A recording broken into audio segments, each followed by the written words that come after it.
Hello guys! So I just wanted to take you on a homesteading tour. So I hope you are tuning in and gonna join us on this tour. I'm gonna answer a few questions that I've been asked before on this tour and just kind of show you around. Show you that you don't need much to be able to have a homesteading life. Okay, so here we go. So I live on an acre and I do have neighbors. And yes, I raise the chickens and the ducks. Do my neighbors complain? No. Give them free eggs, you guys, and build a community. Have your neighbors be your friends. And this is the perfect way to A, have a community, and B, make sure that you can live this homesteading life the way you envisioned on a small piece of property and land. So lucky for me, my neighbors are all awesome. We have been friends for a while now.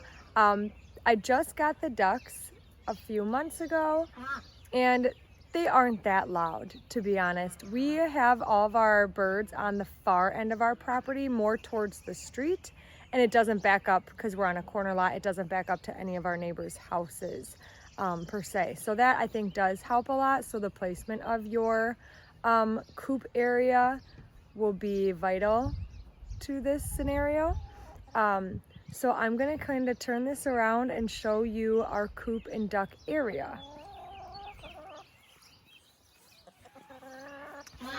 So here we have it. This is the coop that me and my husband just built a couple months ago, and we are in love with it. It's been a lifesaver. I feel so much better if the chickens, if it's a rainy day and they're kind of stuck inside.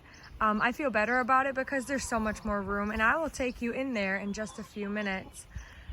Here is the duck area, and the meat bird area. So you guys just always be sure that you have at least 2 coops or 2 areas that you can house your birds, because if you're adding to the flock or if one is sick, you're really gonna want to make sure that you isolate that chicken or those chickens for a while before introducing them back into the flock or to the new flock. Otherwise, you might have a little bit of pecking and you don't want that. So they are in there for now. I have this gate here, and that's so they can see each other and get used to each other sooner rather than later.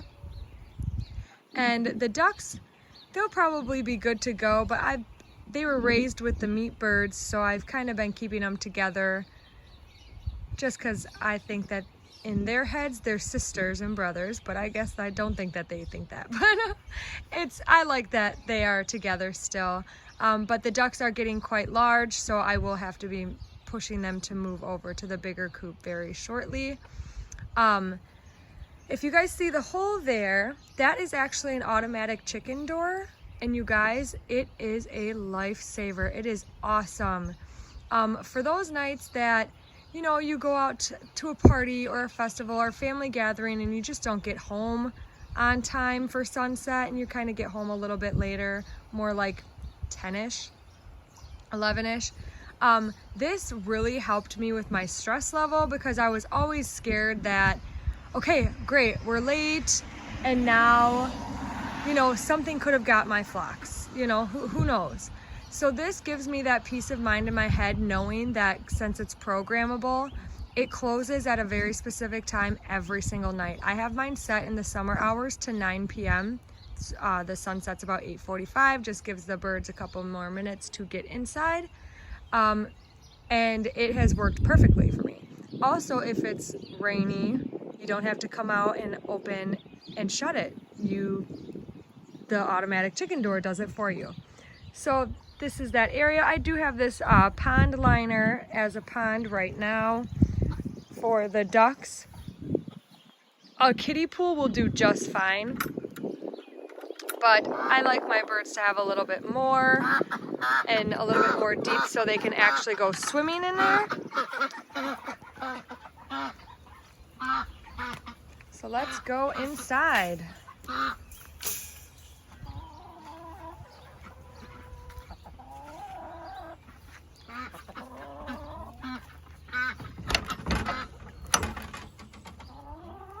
So here's the chicken door, just connects that way. And then the box is here, and you can program it to any specific times. You will have to run an extension cord. I ran an extension cord from my house, which isn't too far away. And it does have a sensor here. So if for any reason a bird is coming in or out right at that time it is closing, it will hit the sensor and it will not shut. So that always makes me feel better too. Just have some roosting poles in here, and then this is their nesting box area. Doesn't have to be too fancy, but it works for us.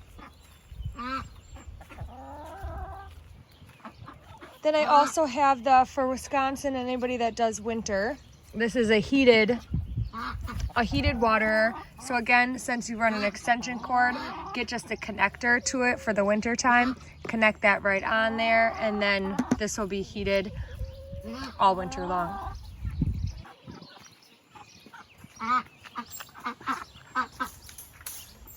This here, I just got here because, well, ducks are very, very messy and they poop a lot more than chickens, and it's a lot more disgusting. So this is the first year we have had flies. So we've had some flies in this area, and so I just got an old gallon jug, and then I went to my local farmer and he gave me this fly trap solution that I put in there, and that's a fly trap top, and that will be good all summer long, and it will trap all the flies hopefully, because there's a lot of them with these stinky guys.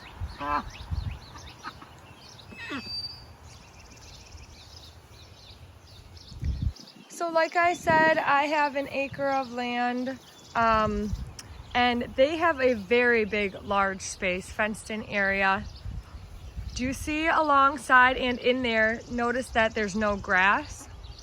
This is because if you have a permanent structure like this and any sort of fenced area or chicken run, they will destroy it. There will be no grass there anymore. Last year, this was all filled in with grass, and it is gone. And they poke their heads out here and they eat it all the way along the edges. The only way to get around this is to simply have a tractor coop, and that's one that you can move around your property for fresh grass. Once in a great while, I do let my birds free range. They'll come out with me and just kind of free range around the yard. We used to let them free range and then notice that their poop is just everywhere. The kids stepping in it, and they also, as chickens, also will tear up your entire landscaping around the house. So we thought that this was a better option, and it has been great actually. Very nice. It keeps the birds inside. As you notice, this is actually not that tall. My chickens can jump up here. That's why we clip their wing. So you only clip one wing. It's literally like a haircut, but it keeps them off balance. Maybe I'll do a video on how to do that as well. But if in the meantime, you can go ahead and just YouTube one. I'm sure there's a bunch on there. You take one of their wings, you clip the feathers back so there's just a little small part of their actual wing. So the feathers are actually outgrown like a hair. And then they lose their balance. You only do one side because then they can't flap. They can't fly up. So that has been great. They can't get out doing it that way. And it's safer for them in general. And like I said, I do let them free range every once in a while, but they seem to be happy in there. So let's move on to the garden. So this here is my garden. I have 8 foot by 4 foot beds.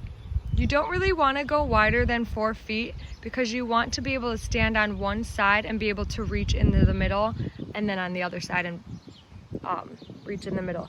If it's more than 4 feet, you won't be able to do that, and then you won't be able to easily get your crops. And then, yeah, so we have a decent sized garden here. Lots of stuff growing. This, you guys, you probably have seen these. These are called a cattle panel. You can get them at any sort of like farm and fleet or tractor supply store. Just ask for a cattle panel and use it as an arch. I'd love to do runner beans on here. This is actually a flowering vine, but the runner beans are just starting to kick into gear. And they are one of my favorite beans because they're just so beautiful. If you guys have seen any of the ones that I have posted before, they're very, very pretty. They're like a pink purple. And then also they bud very pretty red flowers. So when they vine, they also are like a flowering vine, which is always beautiful. So yeah, we have a lot of stuff going on in here. I do have a drip hose coming in. It takes a long time to set up, so I've kind of been procrastinating on that, but I am getting there, people. I am getting there. So the drip hose will be nice because I can set it to a timer, and then every morning it will kick on automatically early in the morning. Right now, since we've been with so much heat in Wisconsin here, zone 5A, I've been actually watering at night. So I have been watering at night, and that's when the sun goes down and it's a lot cooler, and then they can soak up all of that water during the nighttime hours, and then in the morning they get that heat kind of dry out, and then you do it all over again. This, I just found these old, oh, and there's a birdie. I just found these old panelings. I think I had cut them off of the other cattle panel, and these are snap peas, and they are actually coming in here.